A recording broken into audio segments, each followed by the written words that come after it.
Welcome back. Happy Friday. You survived the first full week back from spring break and you survived ELA state testing. Just one more week between, and then you'll have math, and then you will be done with state testing for this school year, which is great. But today, what we're going to be able to do is explain how new ways of farming and banking transform the manorial system. So we had talked about how um, we had the manor system, but what's going to come out of that is there's going to be all these surplus goods and people want to sell them. And so we're going to see a revival of trade in towns. And we'll go over what the word revival means on Monday, but it basically means to bring back. We have our normal agenda, and then today is actual National Wear Your Pajamas to Work Day. So if you are hybrid, you are one of the lucky ones that can stay in your pajamas all day if you want to. But if you are like me and are in school, then we have to wear school clothes. All right, so let's go ahead and get started with our do now. You have another New York Regents question. This is actually kind of a review. You may not even have to use the map to answer the question since we have already talked about this so much. But you have a map of Africa, and then you are going to tell me which statement about the trip taken by Mansa Musa is accurate. You remember Mansa Musa, he took all the gold from Timbuktu and went to Egypt and spent it. And then the people of Timbuktu don't really like him that much anymore. So go ahead and take 2 minutes and pause the video and answer that question.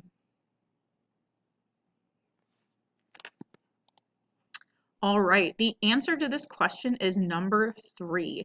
The route primarily followed major rivers, and that's because we see the Niger River here, and then that main Timbuktu River here, and so they're basically meeting, and also the Nile River. So we are meeting here. Okay. So the route primarily followed major rivers. You can pretty much use the map, or you can use the map to eliminate all of the other answers. All right, so we only have 3 words today. Again, we're going to go over revival and some other, not necessarily content words, but words that we need to understand to better understand the content on Monday, such as like revival and commerce, which is actually a review word. But today we have 3 words. Our first word is crop rotation, and that literally means the practice of changing the use of fields over time. You're literally rotating where you plant crops. Fallow means it's just an unplanted field, so it's a field that a farmer has that they are not planting anything on. So it's just there. And typically in a fallow field in the manorial system, you'll see cattle kind of roaming that area and eating and all of those things. So like sheep, cows, that type of thing.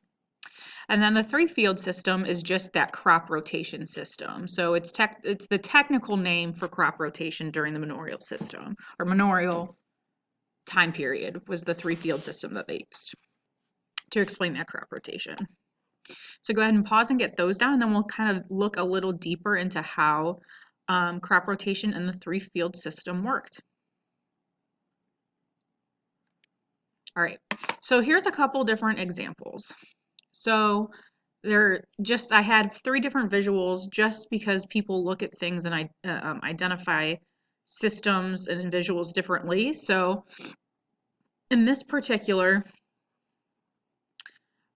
field here, this is kind of, or this particular image, this is kind of a simpler one to understand. You have one field where you would grow wheat. You have field 2, which would be something like barley. These are both grains, but one is a summer grain and one is a fall grain. Actually, a spring grain and a summer grain and a winter grain, I'm sorry. And then you would have the fallow field where we see here it even says that animals graze. Here's the Lord's house. Here's the manor's church, and here are our villagers' homes. Another different visual, more computerized, is say you have your common area of the manor. So like you can see your village here, your Lord's home would be somewhere, over here. And then you have a fallow field here, oats and beans here, and wheat and rye. Now, what these show you is kind of how it lays out, but these don't do a great job of showing you how it actually rotates. This particular image down here really does. So if you look at the very bottom row, it says first year. Let me move my down a little bit. All right, it says first year. So in the very first year, this field, or we can call this field 1, field 2, field 3.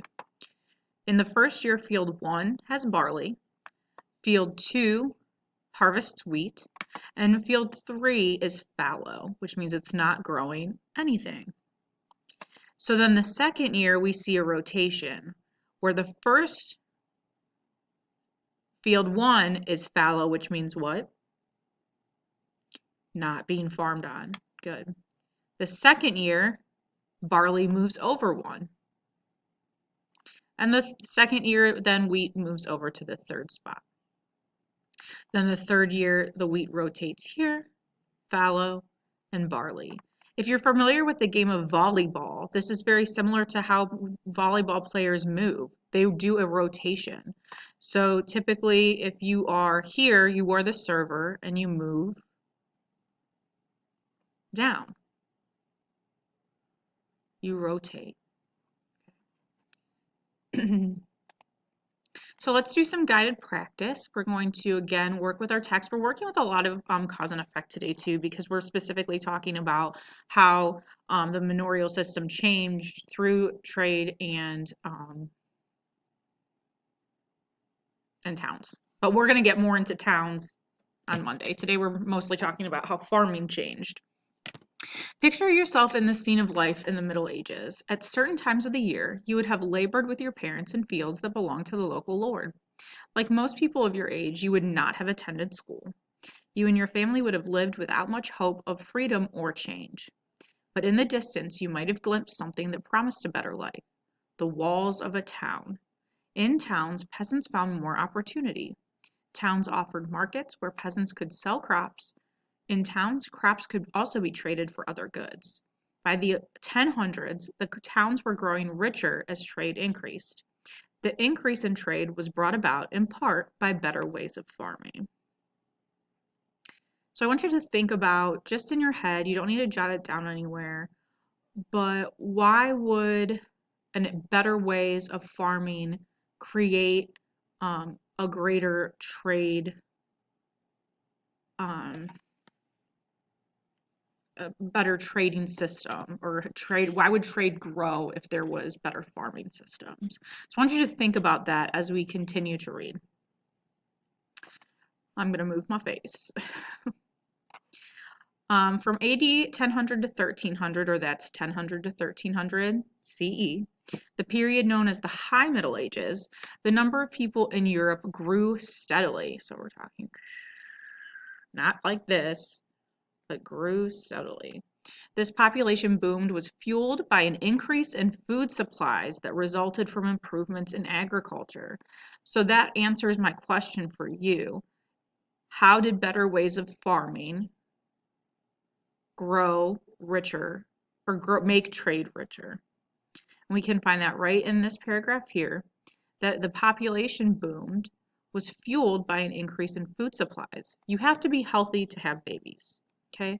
If a woman isn't healthy, or if her body doesn't have enough body fat, isn't getting the right nutrients or enough calories, her body's not able, or has more trouble being able to conceive and carry a baby. So if a woman is getting all of the calories and nutrients she needs, her body's healthier, it's stronger, she's more likely to have children. So this happens and the population starts to boom. And that's because of these improvements in agriculture that we're going to talk about. Ever since Roman times, peasants had used wooden plows that only scratched the surface of the ground. These plows worked well on the thin soils of southern Europe, but new plows had iron blades that could cut through and turn over the thicker soils of northern Europe. With the iron plow, people could farm more land. So why would southern Europe have thinner soil rather than northern Europe? I want you to think about climate. I want you to think about Greece and Rome. What type of climate did Greece and Rome have versus northern Europe? So think about that. So what type of climate did Southern Europe primarily have as far as Greece and Rome? They had a Mediterranean climate, so it was a lot more moist. The soil wasn't as thick, whereas in Northern Europe, it was a much more mild climate.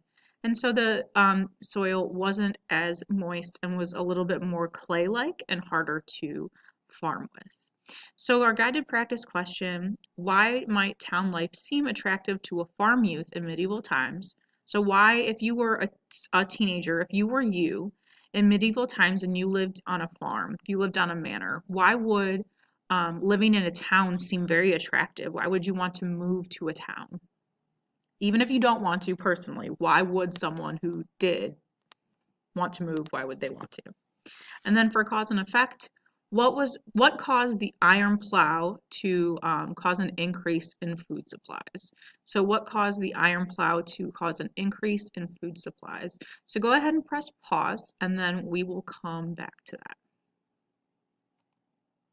All right.